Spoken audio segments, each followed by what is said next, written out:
Hello everyone. Staff selection കമ്മീഷന്റെ പരീക്ഷകൾക്ക് തയ്യാറെടുക്കേണ്ടത് എങ്ങനെ, എപ്പോഴാണ് തയ്യാറെടുക്കേണ്ടത്, ഏത് രീതിയിലാണ് നമ്മൾ പഠിച്ചു തുടങ്ങുന്നത്? ഒരുപാട് പേര് ചോദിക്കുന്ന ചോദ്യമാണ്. ഈ ചോദ്യങ്ങൾക്കായുള്ള ഉത്തരമാണ് നമ്മൾ ഇന്നത്തെ വീഡിയോയിൽ ഡിസ്കസ് ചെയ്യാൻ പോകുന്നത്. ഈ വീഡിയോ മുഴുവനായിട്ടും കണ്ടു തീർക്കാൻ നിങ്ങൾ ശ്രമിക്കുക. ആദ്യം പറയാനുള്ള കുറച്ച് കാര്യങ്ങൾ നിങ്ങൾ മനസ്സിലാക്കിയെടുക്കുക. ഒരുപാട് പേര് എക്സാമുകൾ അടുക്കുമ്പോൾ, പ്രത്യേകിച്ചും ഈ GD എക്സാം, SSC GDയുടെ പരീക്ഷ വന്ന സമയത്ത്, എക്സാമിന്റെ ഡേറ്റ് അനൗൺസ് ചെയ്ത സമയത്താണ് ഒരുപാട് പേര് പഠിക്കണം എന്ന ആഗ്രഹവുമായിട്ട് മുമ്പോട്ട് വരികയും വലിയ രീതിയിൽ ഹാർഡ് വർക്ക് ചെയ്യാൻ തയ്യാറാവുകയും ചെയ്യുന്നത്. തൽക്കാലം അവരുടെ മുമ്പിൽ 1 മാസമോ 2 മാസമോ മാത്രം മുമ്പിലുള്ളപ്പോഴാണ് ഇവരുടെ പ്രിപ്പറേഷൻസ് വളരെ നല്ല രീതിയിൽ ചെയ്യണമെന്ന ആഗ്രഹം വരുന്നതും അതുപോലെ അവർ പ്രിപ്പയർ ചെയ്ത് തുടങ്ങുന്നത്. പക്ഷെ പലർക്കും ഈ 2 മാസത്തെ സമയം കൊണ്ട് ഒരുപക്ഷെ എക്സാംസ് ക്ലിയർ ചെയ്യാൻ കഴിയുന്നില്ല. അപ്പോൾ ഒരു ചോദ്യം നമ്മുടെ മുമ്പിൽ നിൽക്കുകയാണ്: എത്ര സമയം പഠിച്ചാൽ, എങ്ങനെ പഠിച്ചാൽ നമുക്ക് ഈ SSC GD അല്ലെങ്കിൽ SSC CGL, CHSL, MTS തുടങ്ങിയ പരീക്ഷകൾ എത്ര നാൾ കൊണ്ട് പഠിച്ച് ക്ലിയർ ചെയ്യാൻ പറ്റും? ഈ ചോദ്യങ്ങൾക്കുള്ള ഉത്തരമാണ് ഞാൻ പറയാൻ പോകുന്നത്. മാത്രമല്ല, നിങ്ങൾ എങ്ങനെ പഠിച്ചാൽ ഈ എക്സാംസ് നിങ്ങൾക്ക് ക്ലിയർ ചെയ്യാം, എങ്ങനെയാണ് നിങ്ങൾ പഠിച്ചു തുടങ്ങേണ്ടത് തുടങ്ങിയ കാര്യങ്ങളെല്ലാം നമ്മൾ ഡിസ്കസ് ചെയ്യുന്നുണ്ട്. അപ്പോൾ ഒരുപാട് പേര് ചെയ്യുന്നൊരു മിസ്റ്റേക്കാണ്, എക്സാംസ് ഡേറ്റ് അനൗൺസ് ചെയ്തതിന് ശേഷമാണ് കൂടുതൽ സ്റ്റുഡൻസ് പഠിച്ചു തുടങ്ങുന്നത്. ഇത് അവർ ചെയ്യുന്ന ഒന്നാമത്തെ മിസ്റ്റേക്കാണ്. എക്സാം അനൗൺസ് ചെയ്ത്, എക്സാമിന്റെ ഡേറ്റ് അനൗൺസ് ചെയ്ത് നോട്ടിഫിക്കേഷൻ വരുന്ന സമയത്ത് മാത്രമല്ല ഒരാൾ പ്രിപ്പയർ ചെയ്ത് സ്റ്റാർട്ട് ചെയ്യേണ്ടത്. ഇതാണ് സ്റ്റാഫ് സെലക്ഷൻ കമ്മീഷൻ പരീക്ഷയെ സംബന്ധിച്ച് നമ്മൾ ശ്രദ്ധിക്കേണ്ട ഒന്നാമത്തെ കാര്യം. കാരണം എന്താണെന്ന് പറയാം. സ്റ്റാഫ് സെലക്ഷൻ കമ്മീഷൻ ഈ വർഷം 2023 നടക്കാൻ പോകുന്ന എക്സാം കലണ്ടർ ഇപ്പോഴേ പബ്ലിഷ് ചെയ്തു കഴിഞ്ഞു. ജനുവരി ഫസ്റ്റ് വീക്ക് തന്നെ, അല്ലെങ്കിൽ ജനുവരി തുടങ്ങുമ്പോൾ തന്നെ ഈ ഒഫീഷ്യൽ എക്സാം കലണ്ടർ പബ്ലിഷ് ചെയ്തു. ഈ കലണ്ടർ പ്രകാരം എല്ലാ മാസങ്ങളിലും, ഇപ്പൊ ഈ മാസം SSC GDയുടെ പരീക്ഷ നടപ്പുണ്ടായിരുന്നു, അതുപോലെ അടുത്ത മാസം എക്സാംസ് വരുന്നുണ്ട്. ഓരോ മാസവും എക്സാംസ് ഇപ്പോഴേ ഷെഡ്യൂൾഡ് ആണ്. വരുന്ന ഒക്ടോബർ വരെയുള്ള, ഈ വർഷം ഒക്ടോബർ വരെയുള്ള എക്സാംസ്, ഏതൊക്കെ എക്സാംസ് ആണ് നടക്കാൻ പോകുന്നത് എന്നൊരു കലണ്ടർ ഇപ്പോഴേ പബ്ലിഷ് ചെയ്ത് കഴിഞ്ഞു. അപ്പൊ നമുക്ക് ഇപ്പോഴേ അറിയാൻ സാധിക്കും ഏതൊക്കെ എക്സാംസ് ആണ് നമ്മുടെ മുമ്പിൽ വരുന്ന മാസങ്ങളിലുള്ളത്. അതുകൊണ്ട് SSC ഇത്രയും പ്രീ പ്ലാൻഡ് ആയിട്ടാണ് അവർ സിലബസ് പബ്ലിഷ് ചെയ്യുകയും എക്സാം ഡേറ്റ് അനൗൺസ് ചെയ്യുകയും എക്സാംസ് കണ്ടക്ട് ചെയ്യുകയും റിക്രൂട്ട്മെന്റ് നടത്തുകയും ചെയ്യുന്നത്. ഇത്രയും പ്രീ പ്ലാൻഡ് ആയിട്ട് അവർ നടത്തുമ്പോൾ എക്സാമിന്റെ ഡേറ്റ് അനൗൺസ് ചെയ്തതിന് ശേഷം മാത്രം 1 മാസമോ 2 മാസമോ ചിലപ്പോൾ 2.5 മാസമോ കൊണ്ട് എക്സാംസ് നിങ്ങൾക്ക് പഠിച്ച് ക്ലിയർ ചെയ്യാം എന്ന് ധരിക്കുന്നുണ്ടെങ്കിൽ അത് തെറ്റായ ഒരു ധാരണയാണ്. അങ്ങനെയല്ല. ഈ staff selection commission exams prepare ചെയ്ത് എക്സാംസ് ക്ലിയർ ചെയ്ത ഒരുപാട് students staff selection commission exams clear ചെയ്യുന്നുണ്ട്. ഈ ക്ലിയർ ചെയ്യുന്നവരുടെ സ്ട്രാറ്റജി നോക്കിയാൽ, അല്ലെങ്കിൽ എത്ര നാൾ പഠിച്ചവരാണ് ഈ എക്സാംസ് ക്ലിയർ ചെയ്യുന്നത് എന്ന് നോക്കിയാൽ നമുക്ക് മനസ്സിലാക്കും, ഈ അവസാനത്തെ 2 മാസമോ അവസാനത്തെ 3 മാസമോ മാത്രം പ്രിപ്പയർ ചെയ്യുന്നവരല്ല ഈ എക്സാംസ് ഒക്കെ ക്ലിയർ ചെയ്യുന്നത്. സ്റ്റാഫ് സെലക്ഷൻ കമ്മീഷന്റെ GDയുടെ പരീക്ഷ ആയിക്കോട്ടെ, CGLന്റെ പരീക്ഷ ആയിക്കോട്ടെ, CHSLന്റെ പരീക്ഷ ആയിക്കോട്ടെ, MTSന്റെ പരീക്ഷ ആയിക്കോട്ടെ, ഏത് പരീക്ഷയും ആയിക്കോട്ടെ, നിങ്ങൾ അതുകൊണ്ട് പഠിക്കേണ്ടതിന് ഒരു ടൈം പീരീഡ് ഉണ്ട്. എത്ര സമയം പഠിക്കണം? ഒരു വാഗ് കണക്ക് നമുക്ക് പറയുകയാണെങ്കിൽ, റഫായിട്ടൊരു കണക്ക് പറയുകയാണെങ്കിൽ, നിങ്ങൾ ഒരു 6 മാസം കൊണ്ട് നിങ്ങളുടെ ഫണ്ടമെന്റൽസ് സ്റ്റാഫ് സെലക്ഷൻ കമ്മീഷന്റെ ക്ലിയർ ആക്കണം. നിങ്ങൾ ചെയ്യേണ്ട ഒന്നാമത്തെ സ്റ്റെപ്പാണ് 6 മാസം, ഏകദേശം ഒരു 6 മന്ത്സ് ഉപയോഗിച്ച് നിങ്ങൾ സ്റ്റാഫ് സെലക്ഷൻ കമ്മീഷന്റെ ടോപ്പിക്കുകൾ എന്തൊക്കെയാണ് നിങ്ങളുടെ ഫണ്ടമെന്റൽ ആയിട്ട് പഠിക്കേണ്ട കാര്യങ്ങൾ, ബേസിക്സ് ആയിട്ടുള്ള കാര്യങ്ങൾ മാത്രം 6 മന്ത്സ് കൊണ്ട് കവർ ചെയ്യുക. കംപ്ലീറ്റ് ആയിട്ട് ടോപ്പിക്ക് കവർ ചെയ്യുക. ഇപ്പം എക്സാമ്പിൾ പറഞ്ഞാൽ മാത്തമാറ്റിക്സ് അല്ലെങ്കിൽ ക്വാണ്ടിറ്റേറ്റീവ് ആപ്റ്റിറ്റ്യൂഡ് എന്ന് പറയുന്ന ഒരു സബ്ജക്ട് എടുക്കുകയാണെങ്കിൽ, ആ സബ്ജക്റ്റിലെ എത്ര ടോപ്പിക്കുകളാണ് നിങ്ങളുടെ എക്സാമിന് ഉള്ളത്, ആ ടോപ്പിക്കുകൾ ഓരോന്നും നോട്ട് ചെയ്യുക. ഓരോ ടോപ്പിക്കുകളിൽ നിന്നും പഠിച്ചു വെക്കേണ്ട ഷോർട്ട് കട്ടുകളും ബേസിക്സും, എപ്പോഴും ചോദിക്കുന്ന ടൈപ്പ് ചോദ്യങ്ങളും, ബേസിക് ആയിട്ടുള്ള എപ്പോഴും റിപ്പീറ്റ് ചെയ്യുന്ന ഐഡിയാസ്, അതിനെ ബേസ് ചെയ്ത് നമ്മൾ വർക്ക് ചെയ്ത് നമ്മുടെ സ്പീഡ് കൂട്ടേണ്ട വഴികൾ തുടങ്ങിയ കാര്യങ്ങൾ മാത്രം ഇനിഷ്യലി ഒരു 6 മന്ത്സ് കൊണ്ട് നിങ്ങൾ ഉണ്ടാക്കിയെടുക്കുക. അങ്ങനെ എല്ലാ സബ്ജക്ട്സിന്റെയും മാത്സ്, ഇപ്പം percentage, simplification, number system, compound interest, simple interest എന്ന് പറഞ്ഞ ഓരോ ടോപ്പിക്സ് നിങ്ങൾ പഠിക്കും. ആ ടോപ്പിക്സിന്റെ ബേസിക്സ് ആണ് ഇനിഷ്യലി നിങ്ങൾ പഠിക്കേണ്ടത് ഫസ്റ്റ് സ്റ്റേജിൽ. അതുപോലെ റീസണിങ്ങും ഇങ്ങനെ തന്നെ ബേസിക്സ് പഠിക്കുക. എങ്ങനെയാണ് ഒരു റീസണിങ് പ്രോബ്ലം നമ്മൾ അപ്രോച്ച് ചെയ്യേണ്ടത്, അതിന്റെ ഫണ്ടമെന്റൽസ് എന്തൊക്കെയാണ്, അങ്ങനെ ജനറൽ അവയർനെസ്സിലും ഏറ്റവും ഫണ്ടമെന്റൽ ആയിട്ടുള്ള കുറെ കാര്യങ്ങൾ ടോപ്പിക് വൈസ്. അതുപോലെ ഇംഗ്ലീഷിന്റെ വൊക്കാബുലറി ഉണ്ട്, ഗ്രാമർ പഠിക്കണം, കംപ്ലീറ്റ് ഗ്രാമർ പഠിക്കേണ്ടി വരും. ആ ഗ്രാമർ പഠിച്ചാൽ മാത്രമേ നിങ്ങൾക്ക് ഈ പ്രോബ്ലംസ് അറ്റൻഡ് ചെയ്യാൻ പറ്റൂ. അതുകൊണ്ട് ഇംഗ്ലീഷ് പഠിക്കുമ്പോൾ ഗ്രാമറും വൊക്കാബുലറി പാർട്ടും പാരലലി ഇംപ്രൂവ് ചെയ്ത് പോകണം. ജനറൽ അവയർനെസ്, ഓവറോൾ ഒരു ഐഡിയ, എന്തൊക്കെ ടോപ്പിക്കിലേക്കാണ് നമ്മളുടെ പഠനം പോകേണ്ടത്, ഇങ്ങനെ ഒരു ഐഡിയ ആണ് ഇനിഷ്യലി ഉള്ളൊരു 4 to 6 മന്ത്സ് നിങ്ങൾ ഉണ്ടാക്കേണ്ടത്. ഇതുണ്ടാക്കിയതിന് ശേഷം മാത്രമേ നിങ്ങൾക്ക് എക്സാം ക്ലിയർ ചെയ്യുന്ന ഒരു വഴിയിലേക്ക് എത്താൻ പറ്റൂ. അതുകൊണ്ടാണ് ഞാൻ പറയുന്നത് ഒരു 4 to 6 months എടുത്ത് നിങ്ങൾ നിങ്ങളുടെ ഫണ്ടമെന്റൽസ് ക്ലിയർ ആക്കുകയും ഈ 6 monthsന് ശേഷം എക്സാം ഓറിയന്റഡ് ആയിട്ടുള്ള പ്രാക്ടീസ്, അതായത് എക്സാം ഓറിയന്റഡ് ആയിട്ടുള്ള പ്രാക്ടീസ് നമുക്ക് എങ്ങനെയാണ് മീൻ ചെയ്യുന്നതെന്ന് ഞാൻ പറയാം. ഇപ്പോൾ exams CGL, CHSL, MTS, GD, SSC GD ഇങ്ങനെ പല പരീക്ഷയ്ക്കും പല നിലവാരത്തിലാണെന്ന് പറയുന്നുണ്ടെങ്കിൽ കൂടി ഇതിനെല്ലാം പഠിക്കേണ്ട ഒരു വഴിയുണ്ട്. പല നിലവാരത്തിലാണ്. CGL എക്സാം കുറേ കൂടെ ടഫ് ആണെന്ന് നമ്മൾ പറയും, CHSL അതിനേക്കാളും കുറച്ച് സിമ്പിൾ ആണെന്ന് പറയും, MTS അതിനേക്കാളും സിമ്പിൾ ആണെന്ന് പറയും. എങ്കിലും ഈ പരീക്ഷകൾക്കെല്ലാം ഒരേ രീതിയിൽ തന്നെയാണ് നമ്മൾ പഠിക്കേണ്ടത്. ഇപ്പൊ CGL എക്സാംസ് എഴുതുന്ന ആൾ കൂടുതലും CGLന്റെ പ്രീവിയസ് ക്വസ്റ്റ്യൻ ഓറിയന്റഡ് ആണ് പ്രാക്ടീസ് ചെയ്യേണ്ടത്. പിന്നീട് മനസ്സിലായോ?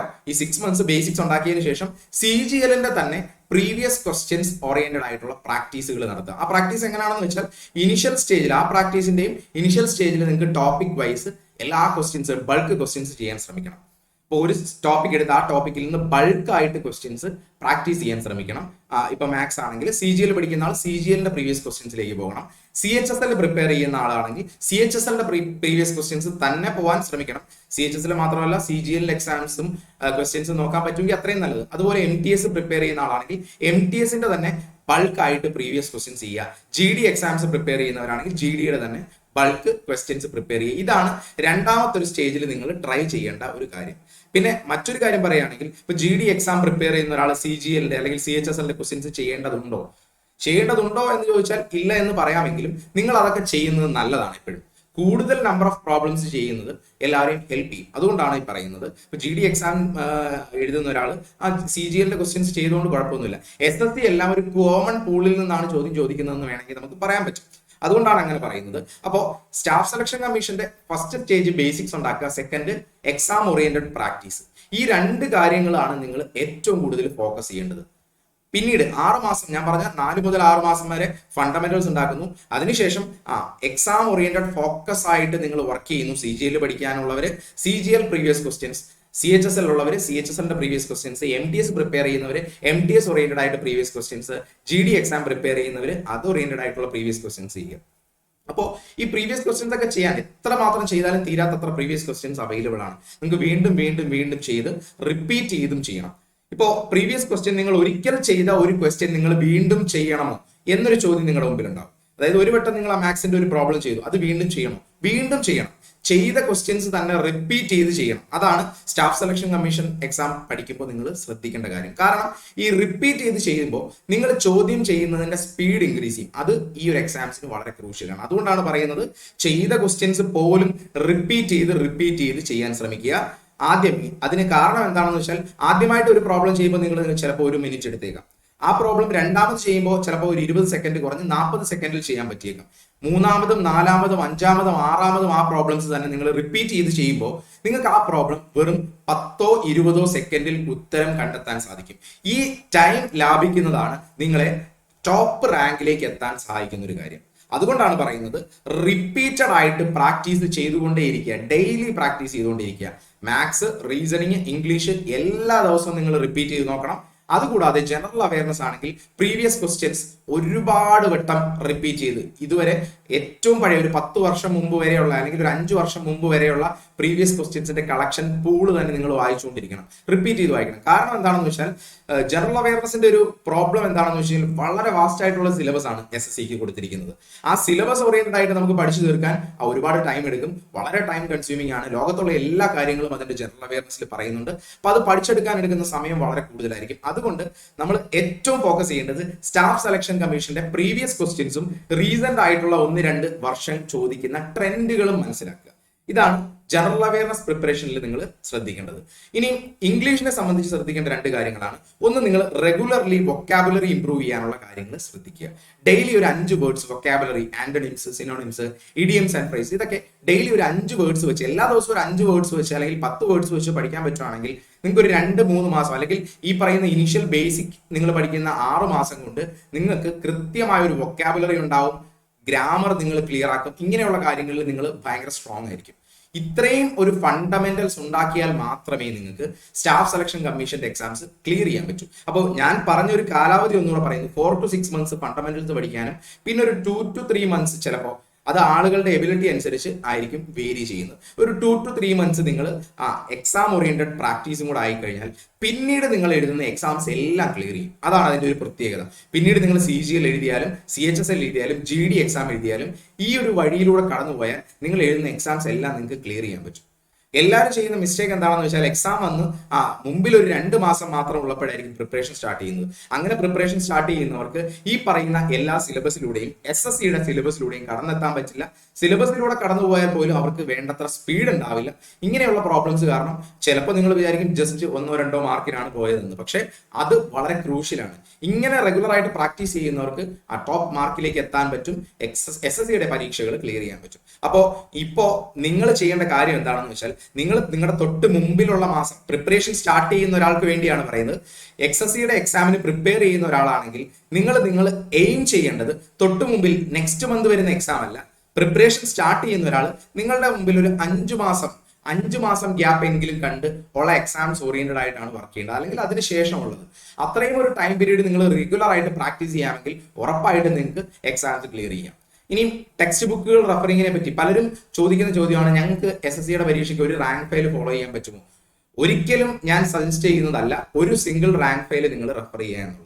കാരണം അത് നിങ്ങളെ ഒരിക്കലും എക്സാം ക്ലിയർ ചെയ്യാൻ സഹായിക്കില്ല. ജസ്റ്റ് ചിലപ്പോൾ നിങ്ങൾക്ക് ബേസിക്സ് ഉണ്ടാക്കാൻ കുറച്ച് ക്വസ്റ്റ്യൻസ് എഴുതാമെന്ന് മാത്രമേ ഉള്ളൂ. ഒരിക്കലും നിങ്ങളൊരു സിംഗിൾ റാങ്ക് ഫയൽ മാത്രം ഫോളോ ചെയ്യാൻ ശ്രമിക്കരുത്. നിങ്ങൾ ബുക്കുകൾ ഫോളോ ചെയ്യുന്ന ആൾക്കാരാണെങ്കിൽ ഈ ബേസിക്സ് പഠിച്ചതിന് ശേഷം പ്രീവിയസ് ക്വസ്റ്റ്യൻസിന്റെ ബുക്കുകൾ മാത്രം വർക്ക്ഔട്ട് ചെയ്യുക. അതേ ഞാൻ സജസ്റ്റ് ചെയ്യുന്നുള്ളൂ. കൃത്യമായിട്ട് പ്രീവിയസ് ക്വസ്റ്റ്യന്റെ പ്രോബ്ലംസ് കിട്ടുന്നത് ഇപ്പൊ മാത്സ് ആണെങ്കിലും റീസണിങ്ങിലാണെങ്കിലും ജനറൽ അവയർനെസ് ആണെങ്കിലും ഇംഗ്ലീഷ് ആണെങ്കിലും പ്രീവിയസ് ക്വസ്റ്റ്യൻ ഓറിയന്റഡ് ആയിട്ട് പ്രീവിയസ് ക്വസ്റ്റ്യൻസിന്റെ പൾട്ട് പൂളിൽ കിട്ടുന്ന ബുക്കുകൾ എടുത്ത് വർക്ക്ഔട്ട് ചെയ്യുക. അതാണ് ബുക്കുകളെ പറ്റി ഏറ്റവും ബേസിക് ആയിട്ട് ഐഡിയ ഉള്ളത്. പിന്നെ നിങ്ങളുടെ വീക്ക് ഏരിയാസ് ഏതാണെന്ന് നമുക്ക് മനസ്സിലാക്കി അതിന് സെപ്പറേറ്റ് ബുക്ക് വേണമെങ്കിൽ നമുക്ക് സജസ്റ്റ് ചെയ്യാൻ പറ്റും. അപ്പോൾ ഓരോരുത്തരുടെയും വീക്ക് ഏരിയാസ് എന്താണ്, നിങ്ങൾ അവിടെ സ്റ്റാൻഡ് ചെയ്യുന്നു എന്ന് മനസ്സിലാക്കിയിട്ട് അതിനനുസരിച്ചുള്ള ബുക്ക് പറയാൻ പറ്റും. അല്ലാതെ ഒരു സിംഗിൾ റാങ്ക് ഫയൽ ഒരിക്കലും നിങ്ങൾ ഫോളോ ചെയ്യാൻ ശ്രമിക്കരുത്. അതാണ് ബുക്സിനെ പറ്റി പറയാനുള്ളത്. ഇനി ഏറ്റവും എഫക്റ്റീവ് ആയിട്ട് എങ്ങനെയാണ് നിങ്ങൾക്ക് എക്സാം ക്ലിയർ ചെയ്യാൻ പറ്റുന്നതെന്ന് ചോദിച്ചാൽ ഉറപ്പായിട്ടും അത് നിങ്ങൾ ഓൺലൈൻ മോഡിൽ നിന്ന് ഒരു ബേസിക് പ്രാക്ടീസ് കിട്ടുന്നതിനോടൊപ്പം ഓഫ്ലൈനിൽ നിങ്ങൾ ചെയ്യുന്ന വർക്കിനായിരിക്കും നിങ്ങൾക്ക് റിസൾട്ട് ഉണ്ടാകുന്നത്. ഇപ്പോൾ ഓൺലൈനിൽ നമ്മുടെ യൂട്യൂബ് ചാനലിൽ റെഗുലർ ആയിട്ട് സ്റ്റാഫ് സെലക്ഷൻ കമ്മീഷന്റെ പരീക്ഷകളുടെ ക്ലാസ്സുകൾ പ്രൊവൈഡ് ചെയ്യുന്നുണ്ട്. ഇത് നിങ്ങൾ പലരും ഫോളോ ചെയ്യുന്നുണ്ടാവും. പക്ഷേ ഈ ക്ലാസ്സുകൾ മാത്രം കണ്ടാൽ പോരാ, ഇത് വെച്ചിട്ട് പ്രാക്ടീസ് ചെയ്താൽ മാത്രമേ നിങ്ങൾക്ക് അതിൽ നിന്ന് റിസൾട്ട് ഉണ്ടാവും. Maximum number of questions practice ചെയ്യണം.